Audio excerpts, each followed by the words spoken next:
Hello everyone, आज की video में हम बात करने वाले हैं। देखिए, आपकी जो यूपी पुलिस की वैकेंसी निकलने जा रही है, लगभग उसमें पदों की संख्या 52,699 प्लस दिखाई जा रही है। यानी कि सरकार इतने पदों पर वैकेंसी कराएगी। देखिए, कुछ स्टूडेंट्स ऐसे हैं कि पहले से ही यूपी पुलिस की तैयारी में लगे हुए हैं, लेकिन कुछ स्टूडेंट्स ऐसे हैं कि जब फॉर्म निकल जाएगा, जब से ही तैयारी शुरू करेंगे, तो देखिए उसी के लिए हमने गणित की 20-20 प्रश्नों की सीरीज शुरू की है। उसकी आज हमारी ये पहली वीडियो है। और आपको वीडियो पसंद आए तो वीडियो को लाइक करें, शेयर करें, कमेंट्स करें, चैनल को भी जरूर सब्सक्राइब करें, जिससे आपके पास इस सीरीज यानी कि वीडियो पहुंचती रहे। तो चलिए शुरू करते हैं।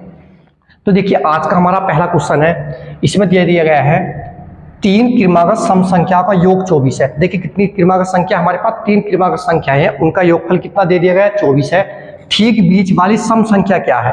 तो देखिए, हमारे पास जो 3 क्रमागत संख्याएं हैं, जो तीनों संख्याएं कैच संख्या है, हमारे पास सम संख्या है, हमें ठीक बीच वाली संख्या बतानी है। तो देखिए, इसके ऑप्शन है हमारे पास। ए ऑप्शन में 6, बी ऑप्शन में 8, सी ऑप्शन में 4 और डी ऑप्शन में कितना दे दिया गया? 10। तो देखिए किस तरह से करेंगे। तो देखिए, क्वेश्चन नंबर 1 है हमारा। देखिए, सबसे पहले हम 3 डॉट लगाएंगे। ठीक है, जब हमारे पास पदों की संख्या यानी कि 3 हो, 5 हो, 7 हो, यानी कि विषम संख्या के रूप में हो, तो जो हमारे पास योगफल दिया हुआ होता, इससे हमारे पास 3 होगा तो हम 3 को भाग कर देंगे, यानी कि इससे हमें बीच वाली संख्या का पता लग जाएगा। यानी कि 24 बटे हम कितना करेंगे? 3। जब आप 24 से यानी कि 24 को 3 से भाग करेंगे, 3 से 3 अट्ठे 24, तो हमें ये पता लगा। तो जो बीच वाली संख्या आई हमारे पास, सम संख्या कितनी आई? 8 आई। और अगर इससे पहली संख्या हम देखते तो कितनी होगी? सम संख्या यानी कि 6 होगी। इसके बाद वाली संख्या देखते कितनी होगी हमारी? 10। यानी कि प्रश्न में ये पता किया गया था ठीक बीच वाली सम संख्या क्या होगी। तो बीच वाली सम संख्या हमारे पास कितनी होगी? 8। और अगर बाद वाली सम संख्या पता करता कितना आता? 10। और इससे पहली संख्या यानी ठीक बीच वाली से पहली संख्या क्या होगी? कितनी होती? 6। तो इसका हमारा कौन सा ऑप्शन सही होगा? ऑप्शन नंबर बी, यानी कि 8। तो देखिए, इसी तरह से क्वेश्चन नंबर 2 देखते हैं आप। देखिए, क्वेश्चन नंबर 2 में हमारे पास दे दिया गया है प्रथम 20 विषम प्राकृतिक संख्याओं का योग होगा। देखिए, ये बताना इस प्रश्न में हमें कि जो प्रथम 20 विषम प्राकृतिक संख्या उनका योगफल बताना। देखिए, जब भी आपको क्रमागत प्राकृतिक संख्याएं दे दी गई हो और उनका योगफल पता करें, इसकी हमारी बहुत ही एक शॉर्ट ट्रिक होती। तो n हमारे पास क्या है? n प्राकृतिक विषम संख्याओं का योगफल मालूम किया है। तो कितनी हमारे पास दे दी गई? 20। तो हम क्या करेंगे? जितनी हमारे पास संख्या मालूम कर लिया है, यानी कि इसमें पहली 20 विषम संख्या का योगफल मालूम कर लिया। अगर 20 हो तो हम 20 का स्क्वायर कर देंगे, यानी कि कितना हो गया हमारे पास? 400। अगर हमारे पास 25 हो तो 25 का स्क्वायर कर देंगे, यानी कि हमारे पास संख्या कैसी हो? क्रमागत। जैसे कि 1 के बाद क्या आएगा? 3, 5, 7, 9, 11, 13। इस तरह से कहां तक हमारे पास? इस तरह से 20 संख्याएं दे दी गई शुरू की। उन 20 संख्याओं का हमें योगफल बताना है। तो इसका हमारे पास क्या कर देंगे? स्क्वायर कर देंगे, जो भी संख्या दे दी गई होगी। जब जब हमारे पास विषम संख्या और क्रमागत हो, बीच में कोई संख्या मिसिंग ना हो, तो इस तरह से हम क्या करेंगे? इसका आंसर क्या आ जाएगा हमारे पास? 400। तो इसके ऑप्शन में ए में हमारे पास 210, बी में 300, सी में 400, डी में कितना था हमारा? 420। तो इसका कौन सा ऑप्शन सही है आपका? ऑप्शन नंबर सी, यानी कि 400। देखिए, इसी तरह से क्वेश्चन नंबर हम 3 देखते हैं। तो ये हमारा क्वेश्चन नंबर 2 का आंसर आ गया। देखिए, क्वेश्चन नंबर 3 है अब हमारा। इसमें हमारे पास है किसी संख्या की त्रिगुणी संख्या से 7 घटाने पर परिणाम 14 प्राप्त होता। देखिए, कोई संख्या हमारे पास, उसमें हम क्या कर रहे हैं? उस संख्या का 3 गुना कर रहे हैं, और उसमें से हम जब 7 घटा रहे हैं तो हमारे पास परिणाम यानी कि उसका उत्तर कितना प्राप्त हो गया? हमें 14 प्राप्त होता है। तो वह संख्या है, तो हमें वो संख्या बतानी है। देखिए, इसके ए ऑप्शन में हमारे पास है 8, बी ऑप्शन में कितना? 9, सी ऑप्शन में कितना? 6 और डी ऑप्शन में कितना है? 7। तो देखिए, क्वेश्चन नंबर 3 है हमारे पास। अब ये किसी संख्या के 3 गुने से, यानी कि कोई संख्या हमने x मान ली। देखिए, इस x का हमने 3 गुना कर लिया, तो 3 से गुणा कर दिया हमने, कितना हो गया? 3x। इसमें से हम कितना घटा रहे हैं? 7 घटाने पर परिणाम कितना आ रहा है? 14। यानी कि 3x माइनस के 7 बराबर कितना आएगा? 14। देखिए, ये कहा गया था प्रश्न में, किसी संख्या के 3 गुने से 7 घटाने पर। कोई संख्या ले ली हमने x, उसका हमने 3 गुना कर दिया, 3x हो गया। उसमें से हमने 7 घटा दिया, तो परिणाम यानी कि आंसर उसका कितना निकल करके आ रहा है? 14। तो हमें वो संख्या बताने की, वो संख्या क्या है। तो देखिए, 3x हमारा ऐसे ही बराबर कितना हो जाएगा? 14। इसे इधर से इधर लाएंगे, प्लस के कितना हो जाएगा? 7। यानी कि 3x बराबर इस 14 में 7 जोड़ेंगे, कितना होगा आपका? 14 और 7 21। 21। देखिए, 3 से भाग कर देंगे इसे, 3 से 3 7 21। तो x बराबर कितना आ गया आपका? 7। तो वह संख्या हमारे पास क्या होगी 7। तो इसका हमारा कौन सा ऑप्शन सही है? ऑप्शन नंबर देखिए कितना है हमारे पास डी।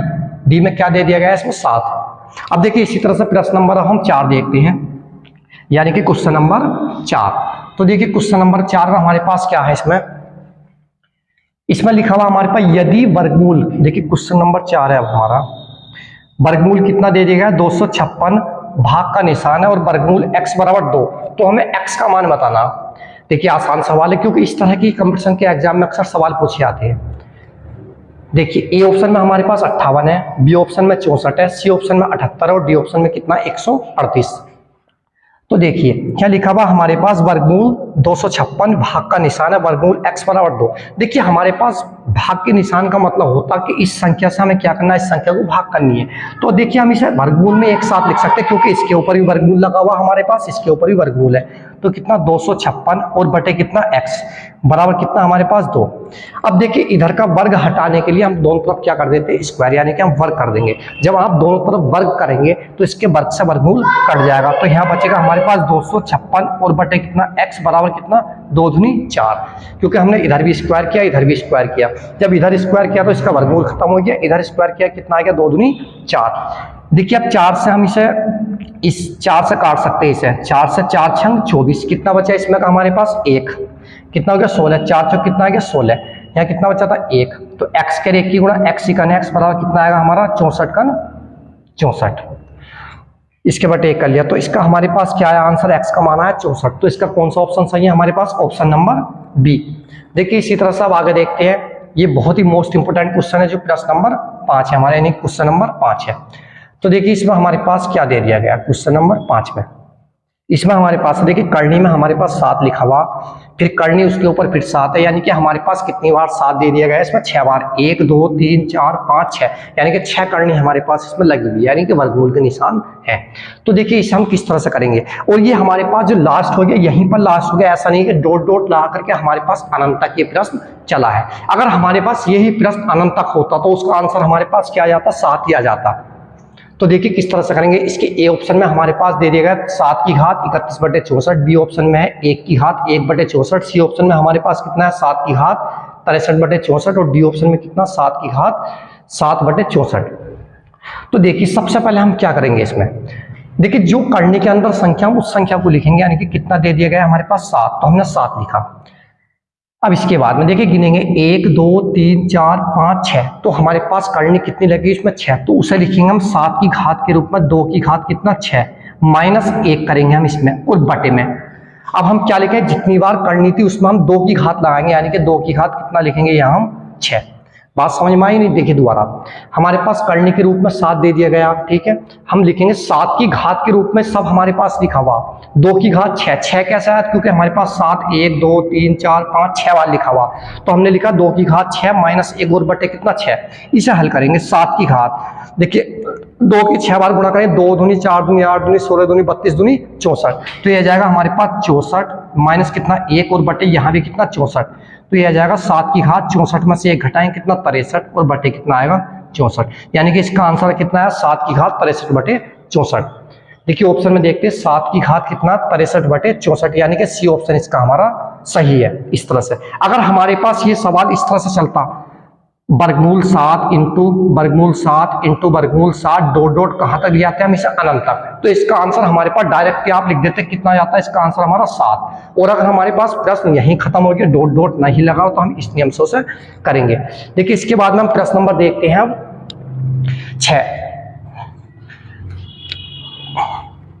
देखिए इससे आगे हमारे पास इंपोर्टेंट प्रश्न है ये भी, क्योंकि ये जो मैं आपको प्रश्न करा रहा हूँ सभी इंपोर्टेंट प्रश्न आपको मिलेंगे इस पे। और आपको वीडियो पसंद आए तो लाइक करते रहें और शेयर भी जरूर करें।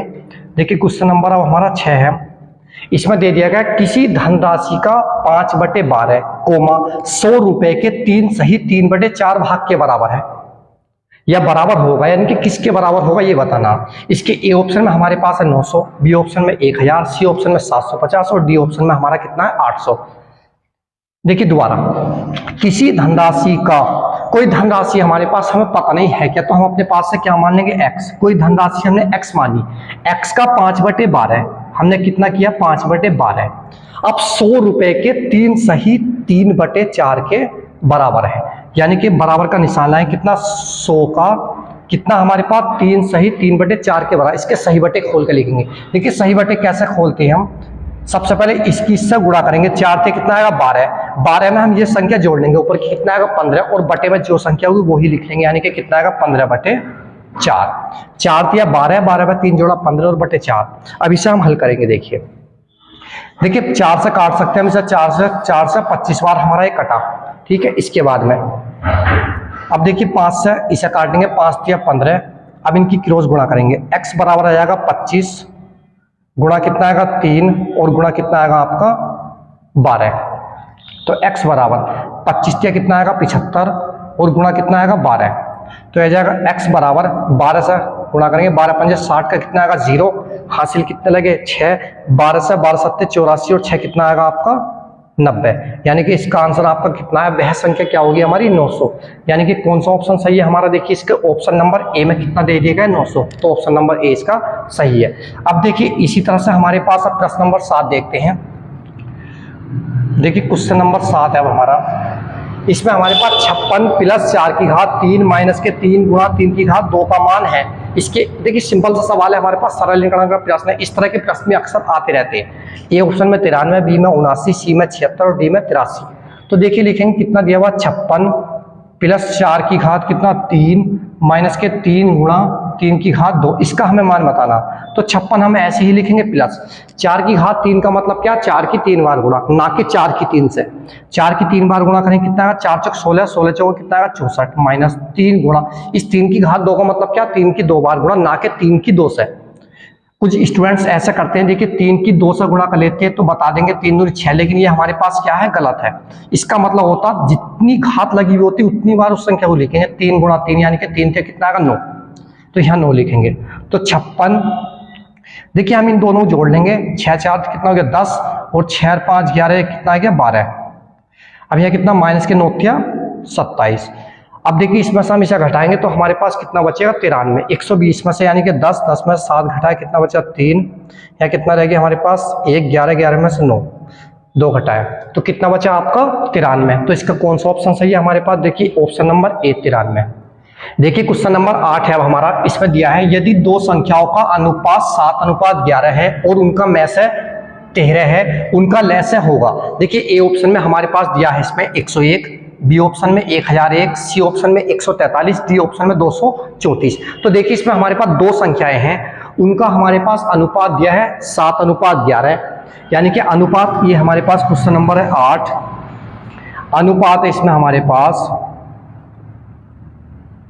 कितना दिया 7:11। और देखिए हमारे पास इसमें मैसे दिया है, मैसे कितना है 13। अब देखिए जब हम किसी भी संख्या का मैसे निकालते हैं, मान लिया हमारे पास दो संख्या है, पहली संख्या हमने कितनी मान ली कि 11 गुणा 15 है और दूसरी संख्या हमारे पास कितनी आ गई 11 गुणा 17। तो इसमें हमारे पास मैसे किस प्रकार से निकालते हैं, जो संख्या सेम एक सी दोनों में यानी कि उभयनिष्ठ गुणनखंड होगा वो उसका मैसे कहलाता। तो यानी कि इसमें हमारे पास 11 यहाँ भी और 11 हमारे पास यहाँ भी है, तो इसका मैसे हमारे पास क्या हो सकता है 11। इसी तरह से देखिए जब हमारे पास इसकी हम पहली संख्या निकालेंगे तो इसमें पहली संख्या हमारे पास क्या होगी, क्योंकि उनका अनुपात दे दिया गया हमारे पास, तो पहली संख्या क्या बनेगी 7 गुणा कितना 13, क्योंकि में से हमारे पास 13, इस 7 के साथ भी हमारे पास 13 आएगा और काय के 11 के साथ भी हमारे पास 13 आएगा। इसी तरह से दूसरी संख्या,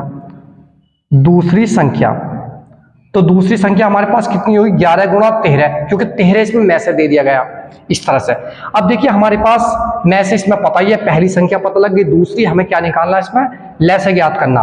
देखिए हमारे पास एक फॉर्मूला होता, क्या लिखेंगे में से गुणा कितना लैसे,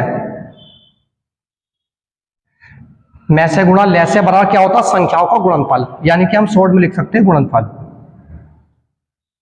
देखिए में से हमारे पास कितना दिया इसमें 13 गुणा लैसे कितना, हमें लैसे इसमें ज्ञात करना कि लैसे क्या होगा, तो लैसे हमारा ऐसे ही रहेगा बराबर दोनों संख्याओं का गुणनफल। अब हमारे पास देखिए दोनों संख्या क्या बनेंगी 7 गुणा 13 और गुणा कितना 11 गुणा 13, क्योंकि पहली संख्या ये है, दूसरी संख्या हमारी ये है। तो देखिए हमारे पास इस 13 से ये वाला 13 कैंसिल हो गया, इनकी गुणा करेंगे तो लैसे हमारा निकल करके आ जाएगा। देखिए 11 सत्ते कितना होगा 77 और गुणा कितना 13, इसकी गुणा कर लेंगे 13 सत्ते 91 के, हासिल कितने लगे 9, 13 से 13 सत्ते 91, 9 कितना हो गया 100, यानी कि कितना है आपका लेस निकल के इसका 1001। तो कौन सा ऑप्शन सही है हमारा? Option number B 1001। देखिए इसी तरह से क्वेश्चन नंबर 9 है हमारा, इंपॉर्टेंट क्वेश्चन है ये वाला भी, क्वेश्चन नंबर 9।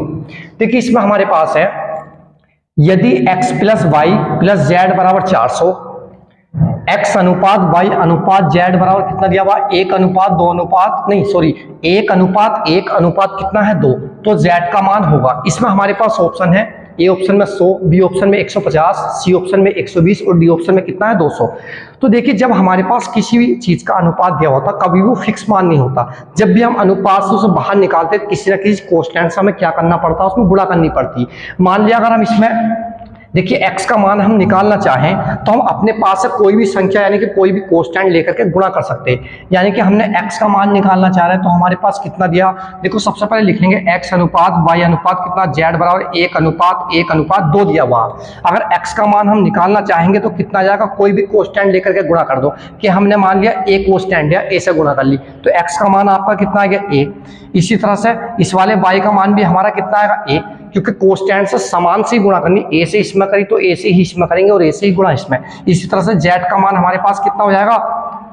देखिए 2 है हमारे पास, कितना हो जाएगा? 2 है आपके हमारे पास, क्योंकि कांस्टेंट से गुणा करके निकाल रहे हैं। अब देखिए प्रश्न में हमारे पास क्या दिया था? ये दिया था x प्लस वाई प्लस के z बराबर कितना था? 400। अब इनके मान रख लेंगे। x का मान हमारे पास कितना? a प्लस y का मान कितना है? a प्लस z का मान है कितना? 2a बराबर कितना आ गया? 400। अब देखिए a में जोड़ेंगे 2 में, a के जोड़ेंगे 3a, 3a में फिर a के जोड़ेंगे कितना होगा? 4a बराबर कितना आ जाएगा हमारा? 400। अब देखिए 4 से काट सकते हैं कितनी बार? 100 बार। तो हमारे पास a का मान कितना आ गया? 100। अब देखिए प्रश्न में क्या कहा था? ये कहा था तो z का मान होगा, हमें इसमें z का मान बताना। देखिए तो हमारे पास z का मान आया कितना था? z का मान था 2a, यानी कि z बराबर 2 हमारे पास ऐसे ही गुणा इस a का मान हमारे पास कितना निकल कर आया? 100। 100 से हम इसकी गुणा कर लेंगे तो कितना जाएगा? z बराबर 100 दूनी 200। तो z का मान हमारे पास कितना निकल कर आया? इसमें 200। तो कौन सा ऑप्शन सही है हमारा? ऑप्शन नंबर है जी इसका डी, यानी कि 200 हमारा। देखिए इसी तरह से क्वेश्चन नंबर हमारे पास आएगा 10 और ये भी हमारे पास इंपोर्टेंट प्रश्न है। यानी कि जितने भी मैं आपको प्रश्न कराऊंगा, जितनी भी सीरीज पढ़ानी है और जो भी प्रश्न होंगे बहुत ही मोस्ट इंपोर्टेंट होंगे, क्योंकि उन्हीं में से आपको परीक्षा में कोई ना कोई प्रश्न मिल जाएंगे, सभी प्रश्न यानी कि। अब देखिए क्वेश्चन नंबर हमारे पास क्या है? 10। क्वेश्चन नंबर 10 में क्या है? यदि 5:8 समानुपात का निशान है, 5:8 है, समानुपात 150 अनुपात x, तो x का मान होगा। x का मान बताना है इसमें हमें। देखिए अच्छा सवाल है। ए ऑप्शन में 180, बी ऑप्शन में 190, सी ऑप्शन में 200, डी ऑप्शन में कितना? 240। ये दिया गया 5:8 समानुपात कितना है? 150 अनुपात कितना? x। इस x का मान बताना बहुत आसान है। देखिए ट्रिक क्या है इसकी? हम क्या करते हैं? बाहर बाहर वाली संख्या को गुणा कर लेंगे, यानी कि 5 गुणा कितना? x, बराबर का निशान लगाएंगे। अंदर अंदर वालों की गुणा, यानी कि 8 की गुणा कैसे करेंगे हम? 150 से। तो x बराबर कितना जाएगा? 8 गुणा कितना? 150 और बटे में कितना जाएगा? 5। 5 से काट देंगे से 5 या 15, यानी कि 30 बार। तो यह है कि x बराबर 30 की और इसकी गुणा करेंगे कितना आएगा? 8 या 24 और 0 हमारा ऐसे ही कितना है आपका? x का मान निकल कर गया 240। तो देखिए हमारे पास इसके पहले ऑप्शन में ये है 180, दूसरे में 190, तीसरे में 200 और आया कितना हमारे पास? 240। तो इसका कौन सा ऑप्शन सही है? Option number D. अब देखिए इसी तरह से हमारे पास क्वेश्चन नंबर है अब 11। देखिए क्वेश्चन नंबर 11 है, सुरेश की उम्र क्या दिया हुआ? देखिए कोई लड़का सुरेश, उसकी उम्र राधा की उम्र की दुगनी है। यानी कि देखिए सुरेश को जो हम डिनोट कर रहे हैं कैसे कर लेंगे? एस से, और राधा को हम कैसे लिख सकते हैं? आर से। ठीक है, ये कहा गया सुरेश की जो उम्र है राधा की उम्र की दुगनी है। अगर हमारे पास राधा की उम्र x है तो सुरेश की उम्र कितनी हो जाएगी? 2x, क्योंकि सुरेश की उम्र क्या है? राधा इस वाली की उम्र से कितनी है? दुगनी है। इसकी x मान तो इसकी 2x होगी हमारी।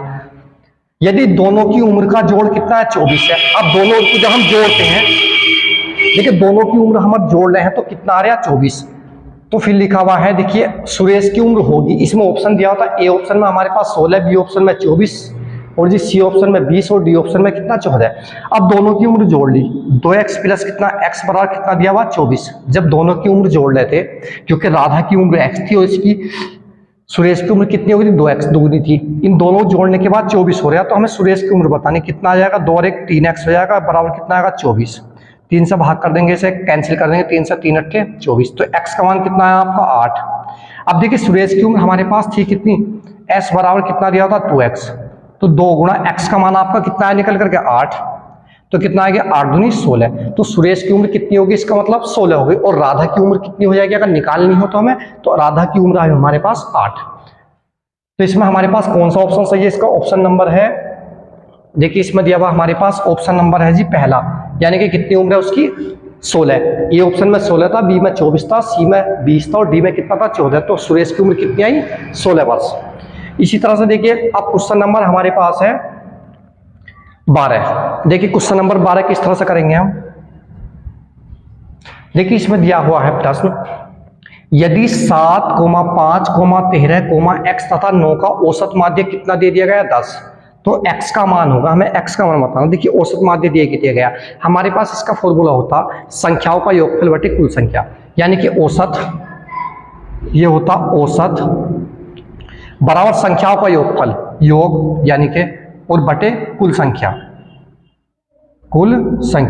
यानी कि देखिए आपको लिखना नहीं है, आपको तो शॉर्ट ट्रिक से करना एकदम। देखिए औसत हमारे पास कितना दे दिया गया है, इस प्रश्न में 10 है तो 10 लिखेंगे बराबर, और योग कितना इन संख्याओं को जोड़ के लिख देंगे। देखिए 7 प्लस कितना 5 प्लस कितना 13 प्लस कितना x और प्लस कितना है 9, और बटे में कितनी आएगी, टोटल संख्या कितनी हमारे पास, देखिए 1 2 3 4 5 संख्या हमारे पास टोटल है, जोड़ लेंगे बट 1 करेंगे, कि रोज गुणा कर लेंगे, इससे 10 पंजे कितना जाए 50 बराबर 7 और 5 12 और 13 हमारे पास कितना होगा 25, 25 में 9 जोड़ेंगे कितना होगा आपका 34, तो 34 और प्लस कितना x, इसे इधर ले आएंगे 50, इधर आ गया माइनस के 34 बराबर कितना आ जाएगा x, यानी कि x बराबर कितना आ गया आपका 16।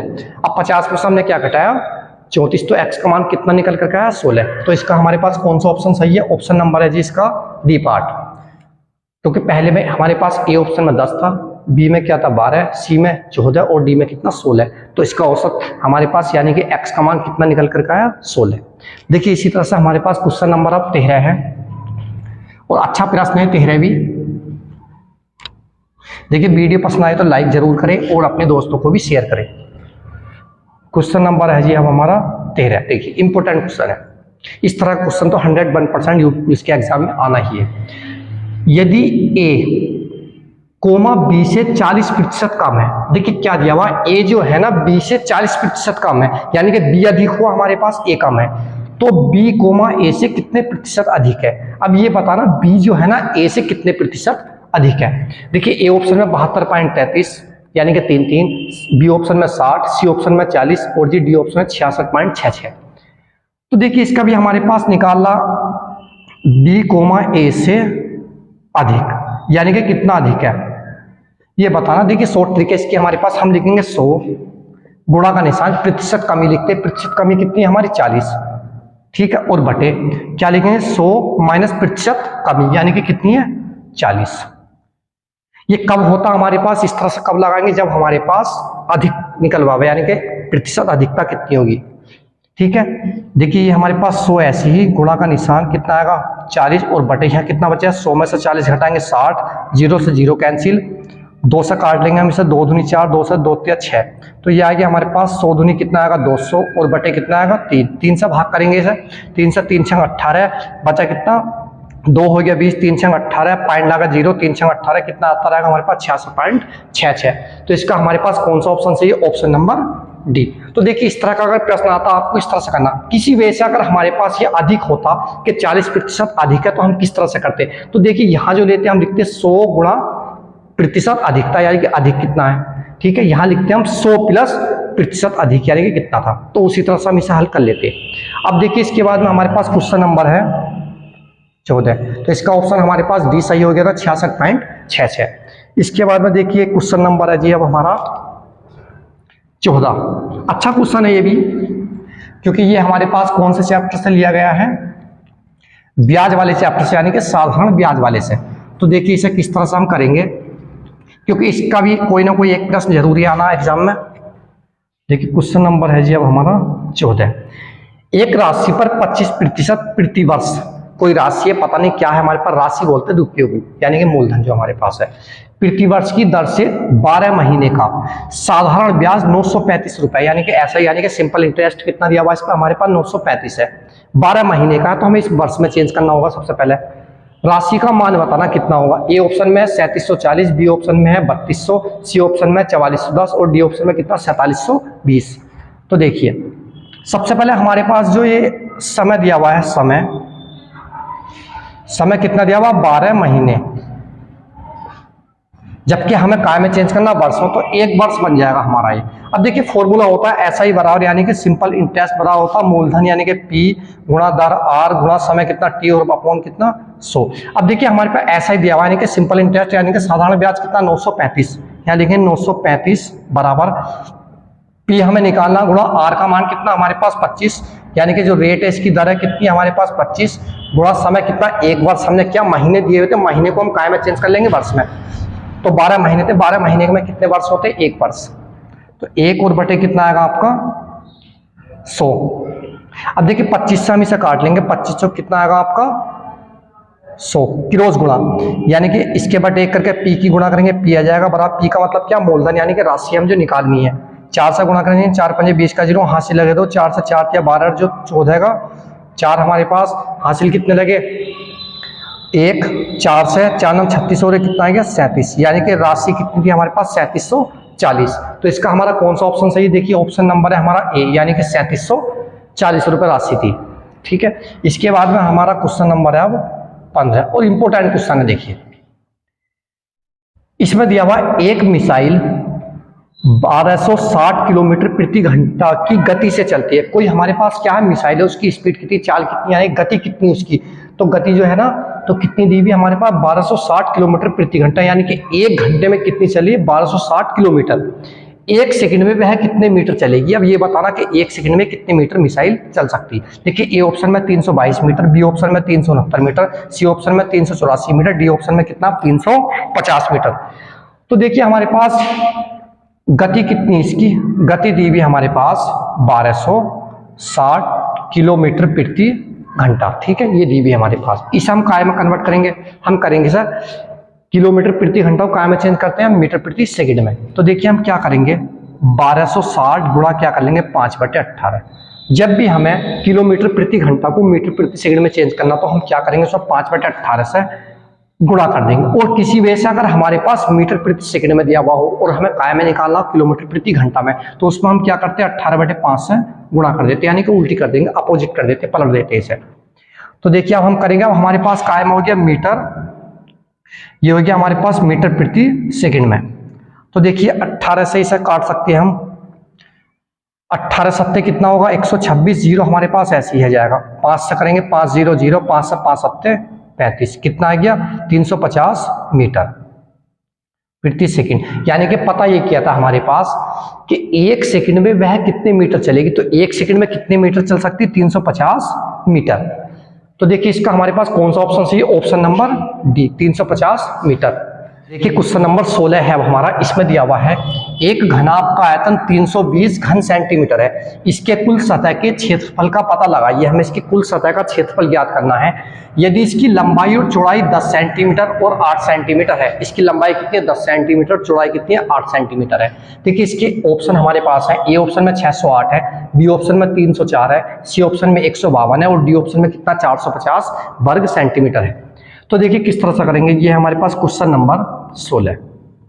देखिए सबसे पहले जब हमारे पास घनाभ आकृति है हमारी, घनाभ में हमारे पास 3 चीज चलती है, एक तो लंबाई होती है, लंबाई को हम लिखते हैं एल से, और एक चौड़ाई होती है, चौड़ाई को लिखते हैं हम बी से, और एक क्या होती है ऊंचाई होती है एच से। यानी कि घनाभ की आकृति में हमारे पास 3 चीज होंगी, लंबाई चौड़ाई और जी ऊंचाई।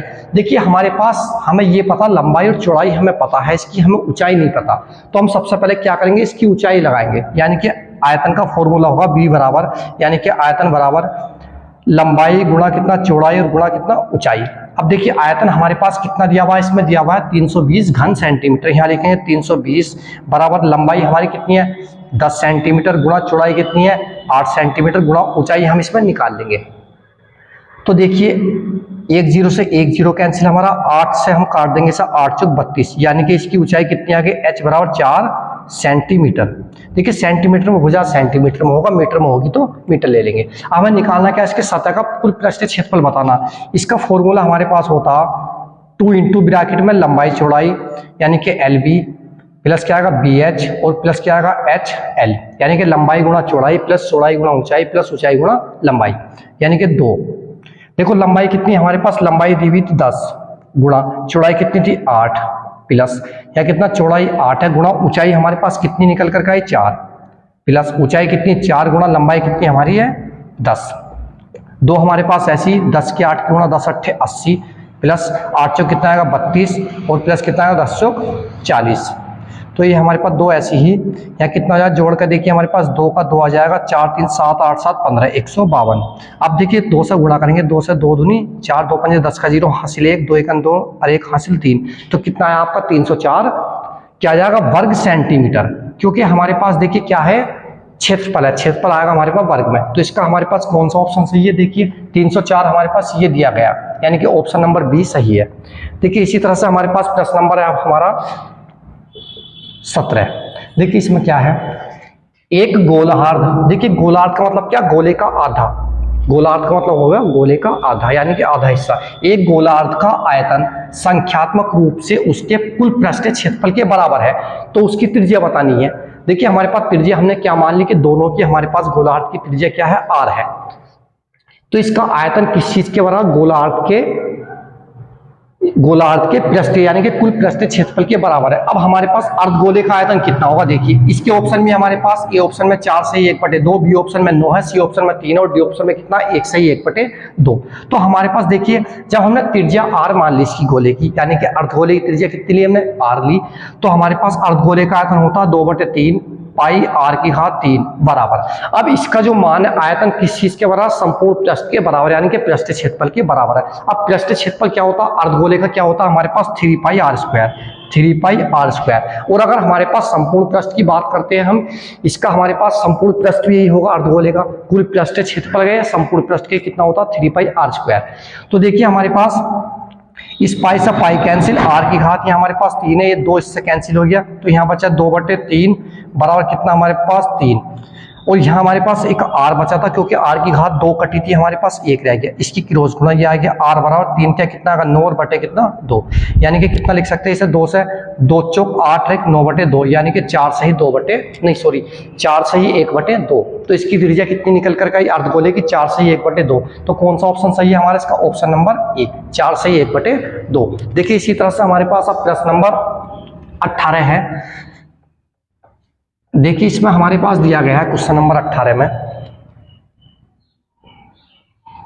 इसमें लिखा हुआ है 10 भुजाओं वाले एक नियमित बहुभुज के बाहरी कोण की माप क्या होगी। देखिए 10 भुजाओं का हमारे पास क्या है, कोई नियमित बहुभुज है, उसकी बाहरी कोण की माप हमें बतानी है। इसके ए ऑप्शन में है 30, बी में 24, सी में 36 और डी में कितना है 24। देखिए जब हमारे पास 10 भुजाओं का नियमित एक बहुभुज है तो उसकी जो हमारे पास प्रत्येक कोण की माप होती कितनी होती है, हमारे पास बहुभुज हमने मान लिया 10 भुजाओं का हमारे पास बहुभुज हो गया इस तरह से, ठीक है।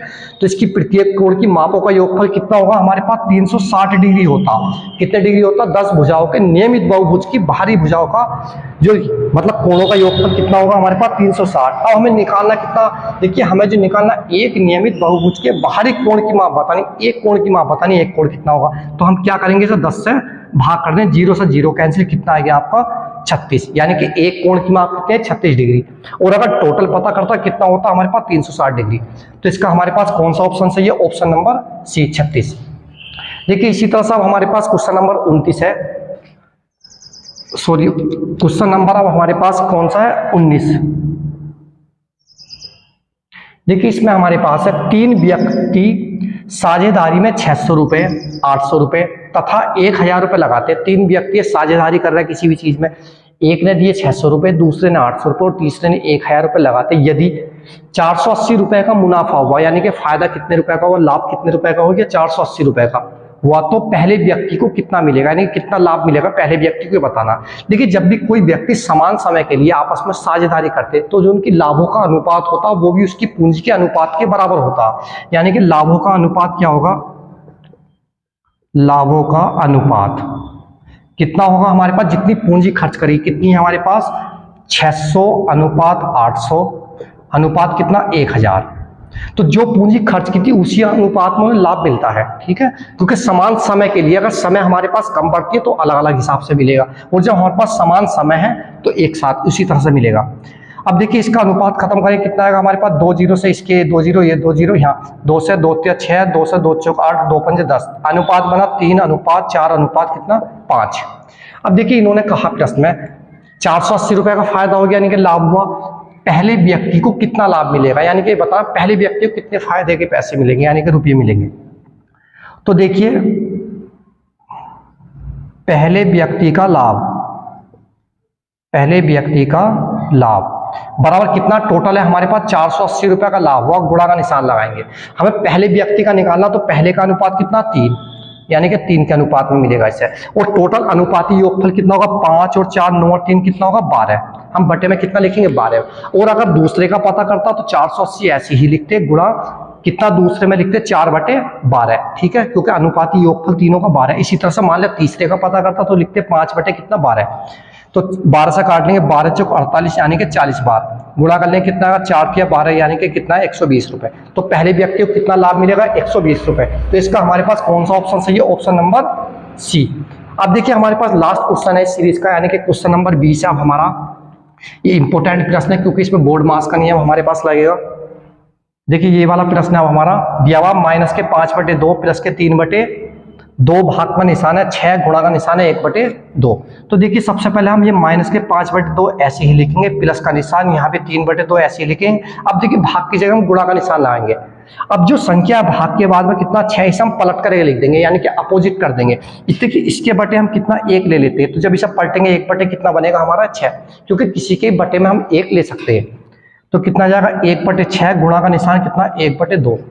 अब देखिए माइनस के 5/2 हमारा ऐसे ही, प्लस 3/2 ऐसे ही आए हमारे पास। या फिर देखिए हम इसे थोड़ा सा काट सकते हैं, जैसे हमने 3 से काट लिया, 3 दूनी 6, तो इनकी गुणा कर लेंगे 1 से, ऊपर तो हमारे पास 1 की गुणा करेंगे, 1 से 1 की 1 आ जाएगा बटे 2 दूनी 4 दूनी कितना आएगा 8। अब देखिए हम एलसीएम लेंगे, दोनों में कितना आएगा हमारा एलसीएम, यानी कि लघुत्तम। ऐसी संख्या के 2 के पहाड़े में भी आवा, 8 के पहाड़े में क्या हो सकती है 8। अब 2 से 8 को भाग करेंगे, 2 चौक 8, 4 बार गया, 4 के 5 की गुणा कितना आएगा 4 पंजे 20, प्लस का निशान 8 से 8 को भाग करेंगे कितनी बार जाएगा 1 बार, 1 के 1 की गुणा 1 की 1 बराबर। तो देखिए माइनस के 20 और कितना प्लस के 1, तो क्या करेंगे हम माइनस के 20 में से प्लस का 1 घटा देंगे, तो कितना बचेगा माइनस के 19 और बटे कितना 8। तो हमारे पास इसका कौन सा ऑप्शन सही है, देखिए पहले ऑप्शन में था माइनस के 19/8, दूसरे में माइनस के 9/8, तीसरे में माइनस के 1/12 और डी में क्या था हमारे पास चौथे ऑप्शन में माइनस के 1/3। तो इसका हमारा कौन सा ऑप्शन सही, ऑप्शन नंबर ए, यानी कि माइनस के 19/8। तो आज की वीडियो यही समाप्त होती है, नेक्स्ट वीडियो में आपसे मिलते हैं, जब तक के लिए बाय, धन्यवाद।